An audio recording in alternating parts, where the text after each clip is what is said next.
Hi, everyone. My name is Cel Smart, and I want to welcome you to the first SweatNet Strong Women's podcast, where we share the stories of amazing women living in our communities.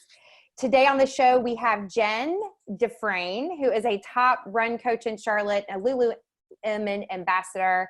Welcome, Jen. Thanks. It's great to be here. So glad to have you.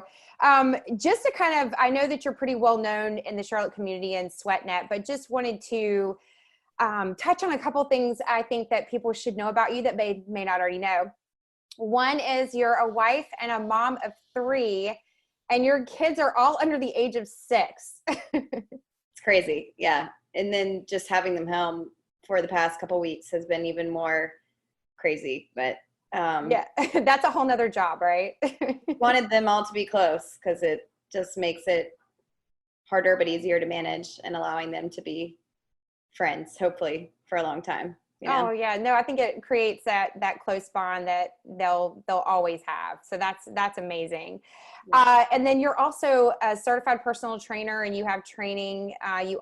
We're offering training on Zoom right now, which is important for everyone to know. But also, you actually train out of your home. Is that correct? Yes. So actually, like in the past 6 months, probably, I finally made the transition to like leaving home and moving into like a semi-temporary space. And in that whole transition, I had some things happen that created the need for me to start looking for my own space. And I got literally all the way through a leasing process in January before I found out that my lease got rejected because of parking concerns with a grocery store tenant. And I thought my world was over because I didn't know where to go at that point with all my clients. And then COVID happened. So I'm like, that's what everybody says. And then COVID happened. that means now we're all virtual. So we found somewhere to go, and we were doing temporary things until then, but now we're all making it work. So it's actually been a journey, but a good journey. Yeah, it's been amazing to see how people have pivoted and what's come out of that. And it sounds like that has very much happened for you with your training and your business. Well, going from that, just some other interesting things, and you and I have talked about this a good bit already, but you were a college athlete. Yes. And yep. I can't wait for us to get into that because for those of you that don't know, it's really interesting. And it's not, I think a lot of people would already assume that it would just be running, but it's more than that. And I would like to actually, let's just go ahead and jump right into that. So as a college athlete, what was your, first of all, you had said that you, from what I know, you had walked on, and what sport was that you walked on to? Pole vault. So basically I've gone from like running 80 feet down a strip of Mondo turf to running on all different surfaces for hours at a time. My journey has been crazy. So pole vault is a completely different type of event that started with running shorter distances and kind of evolved because I just ran into the right people at the right time and had the best coach that I still really have a good relationship with. So again, like opportunity presented itself, and it just really went from there. Now, how did you, as far as getting started in that, was that something that you worked on in high school, and then, or was kind of, what's the story with that? So you're in track, and all of a sudden you go to college, and you end up being a pole vaulter, and a really good one. My high school coach was a runner at Virginia Tech, and that's where I ended up at school. He was a cross country runner. And it was a sport, essentially, when we were doing like our district and our regional championships, our high school track team was having trouble competing with some of the local schools because they were just like piling on these massive amount of points in pole vault because there was like only one school that had it. So they would get like 1 through 8th place and score all the points. And then that would destroy any chance of us winning any title at all. So I mean, you think about it, and it's really not that big of a deal to win a district championship, but when you're in it and you're in high school and you're like a parent, it is. So he decided that he would start a pole vault program as a cross country coach. And he reached out to the Virginia Tech pole vault coach, who at the time, and still is, a volunteer coach. So he was about 30 minutes southwest of where I'm from. So he would drive up like once a week, and he and I met there And he basically was like, you're going to be a good pole vaulter. You just need the supplies. So like you need the commitment of equipment, which is expensive in pole vault. So you need poles, you need mats, you need like all the things that like can develop a pole vaulter and help them jump higher. And then you need to just focus on one thing. So like instead of being a 200-meter runner, 400-meter runner, pole vaulter, long jumper, relay runner, like just do pole vault and let's see what happens, you know? So I ended up there walking on at Virginia Tech. He basically told me, he was like, I'll get you into school, which I could have already gotten into school, but he was essentially like, you're going to get in, you're going to come to practice on the first day, whatever.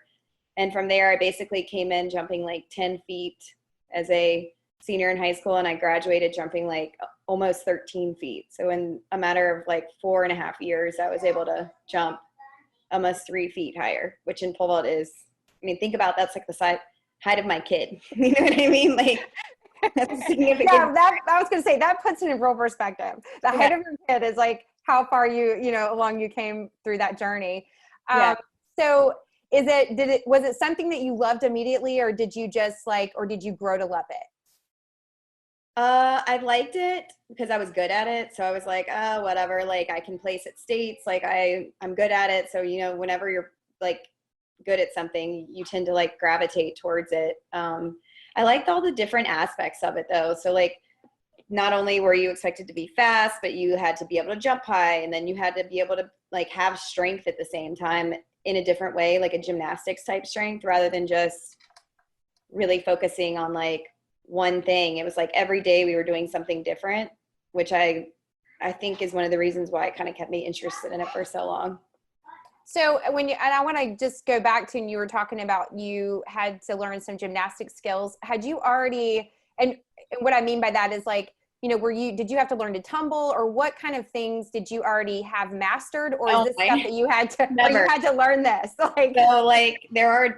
Never did gymnastics growing up. And there's a distinct difference between a pole vaulter who has done gymnastics and has never been a runner, and then a runner who has never done gymnastics and learns to do gymnastics. So basically like body awareness is so important in pole vault. And a lot of that just happens through gymnastics naturally, because you're just not afraid of where your body is in space, where most adults are actually afraid of where their body is in space if they don't feel like they have control. So my coach actually had done some gymnastics too. His daughter was in gymnastics when we started, but gymnastics was like a very big piece of our training. And it's basically like humble city for me, because between me and one other girl, we were basically like, if you haven't ever done gymnastics, like back hip circles. So you're on a uneven bar and you have to bring your feet up and then swing backwards around and come back to start. Could not do that whatsoever. He would literally stand behind me and like whip his hand up and hit my feet as hard as he could when I came around. And I can't tell you how long it took me to get to a point where he was like,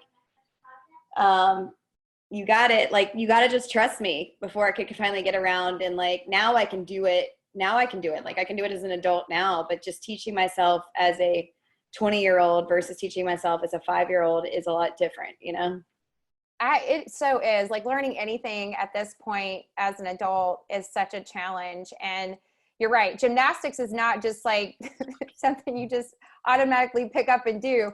It requires a lot of faith and a lot of fearlessness. So to be able to do that at 20 is pretty amazing. Well, and I think a lot of it too is like embarrassment, right? As adults. So we're all like, I don't want to go try that, because like everyone's going to be better than me.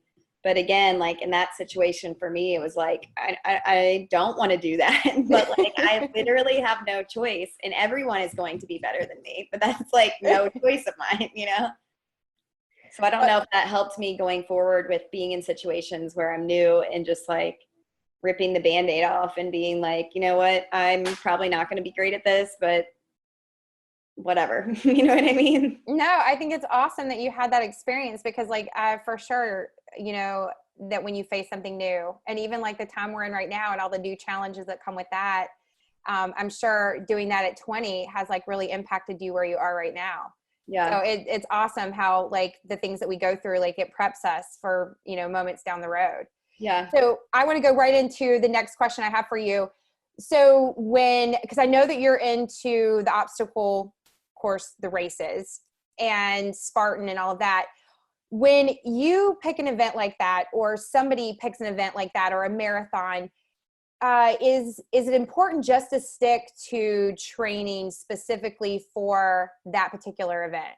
So like, is it important to just stick to, if I'm running a marathon, is it just important for me to stick to just running, or, you know, for obstacle race, just to obstacles? So what's your take on that? Somebody progresses in their training, the more that they increase their distance and their time on them to spend truly training for that event. So if you're like, I'm going to run a 5K, your approach is going to be completely different than if you're running a marathon. If you're doing an obstacle course race that's short course versus long course, where you might be out there for like, literally, I have people who take like 7 hours to do some of these races, then like your training needs to be different than someone who's doing a short race. I think the biggest thing is, in general though, continuing to maintain strength training and mobility, and then also some some sort of stretch or whatever that looks like maintenance wise for you. If you go see a physical therapist like once a month or whatever, just to kind of check your alignment, that's going to work for everybody. So like someone who's doing a 5K doesn't necessarily have to stick to a plan per se to really get to 3 miles. They can be pretty flexible with their plan, but someone who is running a marathon needs to be more like, I'm actually training for this event, and it's going to take me like weeks to get to the place I need to get to, months to get to the place I need to get to be able to complete it and not feel completely horrible by the time that they're done. And I think that's a great way to address it. I think there's questions for people that are just now getting into, you know, whether it's somebody that's just started working out and are looking to start an event. And then you have those that have been doing events forever and now are pushing them to the next level. So I think that really kind of addresses all of us. Yeah, I think when you put yourself through it, it's like, I actually ran a marathon for the first time since having my 3rd child this year, and I hadn't done that in a long time. And I think for me to put myself through that, just to remind myself like what I'm asking my clients to do, was really important, because your mindset completely changes when you get to a certain point. And it's just like having a respect for each level of your training and understanding where you started to where you're going to be is really important. I agree with that. Well, the next question I want to go right into is, I know just from the little bit of conversation we've had that giving back is really important to you. And how have you been able to combine that with your love for fitness? Several ways. Like, I feel like it's new, this whole like, and I don't know how this will change going forward. It hasn't yet, but group fitness has evolved so much in a boutique setting where we've done flywheel rides. So I am an instructor at Flywheel. They do charity rides. So we'll bring a charity in. I volunteer to do group-led workouts where 100% of the proceeds will go to charity or whatever that choice is. Right now in COVID, we just did the 6-foot 5K with SweatNet, and we're doing the 6-foot 10K with SweatNet, where the proceeds are going to charity. So I try and pick like 3 or 4 different charities that mean something to me somehow a year. And this year it's kind of evolved again. Like, I didn't expect to be doing this 6-foot 5K, but we're doing it, and we're doing it for Feeding Across America. And then also like Beers and Burpees is this year. And that's been a good charity for me to get involved with because of the fitness factor and meeting like athletes and helping kids live their dreams through sports, through movement. And I think that's really great. So you're going to be doing your event. And I think all of that is it's just great to be able to do something with movement. Yeah, it's really cool. It's cool when you can combine it and, you know, and you're impacting your community, and people are getting healthier too that way. Like it's like you're hitting multi levels with it, because it's bringing the community together. People are getting in shape, and it's just a fun way to impact and improve those lives around us. And I share that same passion as you do, especially when it comes to connecting and collaborating and working together. To make here a better place. Yeah. So this kind of rolls into my next question for you is, how did you, because this kind of goes back, I'm kind of taking us back to your athlete days, and then you're a trainer and you're a top run coach. How did you become such a good coach? Like, what do you feel like really helped you become a good coach? It's probably a number of things. I think I've been surrounded by some really supportive and good coaches throughout my training. And I honestly just really respect people and their ability to take on like whatever it is they're searching for, whether it's the actual event itself or just like a feeling of pride or proud for themselves. I think sometimes like we get confused in our training and as being coaches of what somebody's real goal is. So is it really that they want to run or qualify for Boston, or is that like a superficial goal that they think will make them feel better, but really won't? So I think all the people that I train, I have a really good relationship with. We check in at least once a week. If I don't see them once a week, so they'll either come to class or they'll call me and just tell me how the week went. I have some people who don't really care about that at all, but for the most part, like we all have a lot going on. And I think I've already talked to you about a little bit, like we all have to kind of adjust to like a bad day sometimes and a bad week and not having the ability to do something because we have kids or we have work or whatever it is. So understanding that about people too is really important for me. So with that said, what would you, if somebody is looking like, fitness is such a big industry, it's growing fast. I feel like it's one of the fastest industries it's growing. If there's somebody that's wanting to pursue being a coach, what would you, what advice would you give them? I think the biggest thing for me has been one, how long it took me probably to get to a point where people understood where my value was, because I think right now there's so much in fitness that's like very cheap, and then there's so much in fitness that's very expensive, and then there's all this stuff in the middle that's like unlimited this, and you can't even manage like what's happening. So I think the biggest thing I do is literally sit down with someone and be like, Monday, Tuesday, Wednesday, Thursday, Friday, Saturday, Sunday. And we like start there and we're like, what do you like to do? What do you have to do this week that's going to fill your cup at least 2 or 3 times a week? So we make sure we don't take that away from somebody, but I kind of like organize their week for them around whatever they have going on. So if they're traveling and they need a workout to do in a hotel, or if they're traveling and they like to go to Soul Cycle while they're in New York, like we make sure they get to Soul Cycle. But like, the hardest thing for me, I think, was just getting to a point where people actually understood the value of having somebody literally sit down and be like, how did your week go? Did you get to do the things that were on your schedule? Like, what do we need to change this week to make sure that you're successful the following week, So really taking personal interest in someone and taking time and not just treating them like they're a number. Yeah, because there's a lot of that. And I think it's important for anybody to just understand their intention in going into the fitness business, because there's a lot of money for some people in fitness. So like, I can see why money would be something really that would draw somebody there for sure. Mm-hmm. But then there's also a lot of people who don't make a lot of money doing it, and so money isn't what it's all about. They're excited about just helping somebody improve, and they just aren't worried about that stuff. So I think really understanding like what you want to see and how you want to help people and how you can serve yourself at the same time. Because I think even in fitness too, we get into this where we're like, okay, we don't understand our own value. So as a trainer, like for me, like what is my value? What should I be charging?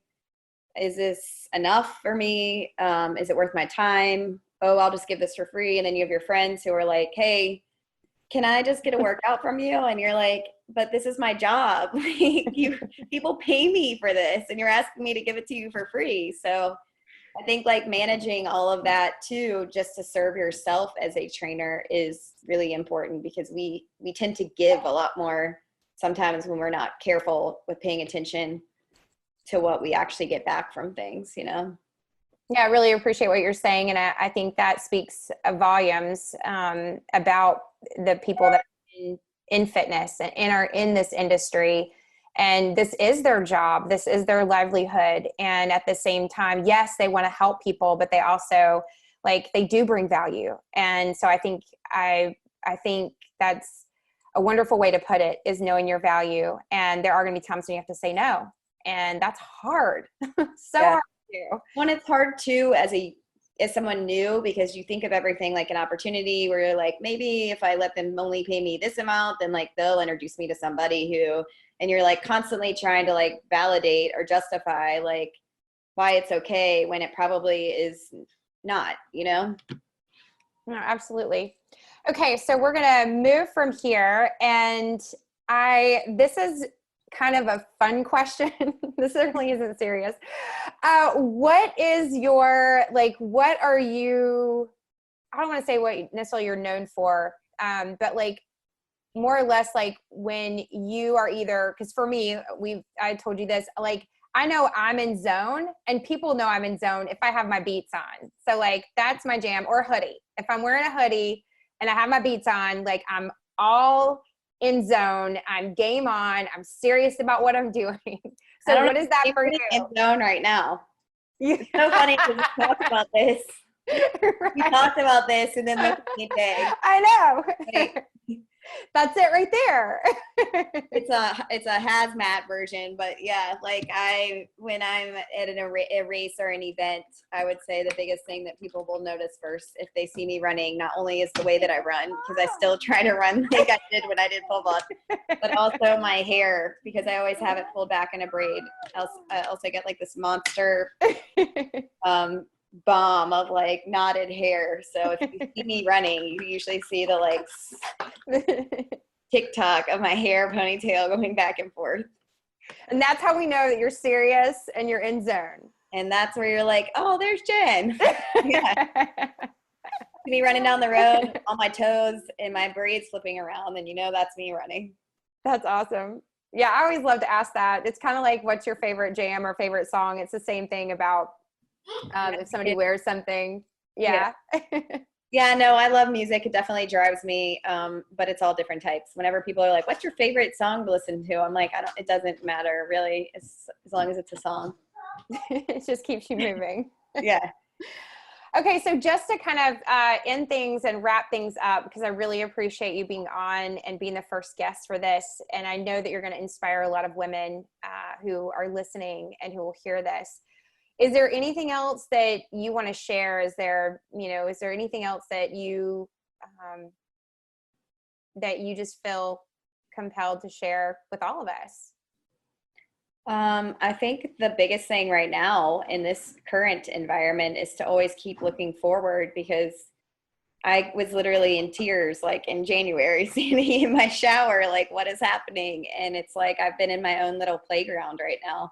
Just being able to try all these different pieces of equipment that weren't there before, because here we are in this environment that is just so different. So keep moving forward, and keep moving forward once you move forward, because even where I'm at now, which I feel is a really good place, is not going to be sustainable. So really I'm getting comfortable, which is making me feel uncomfortable, if that makes sense. So I know when I get too comfortable that I need to keep moving forward.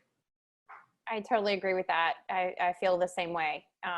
And just being willing to pivot and keep going. Yeah. And not stop. Well, I just want to thank you again for being on. It's SweatNet Strong Women podcast. I'm excited about this being launched and excited to share. Where can everyone find you? If they want more information about you, where's the best place for them? This is where you're going to insert a subtitle so you can spell my last name. www.jendufresne, DUFRESNE.com. Or I'm on Instagram too, at jen.w.dufresne. UFRESNE.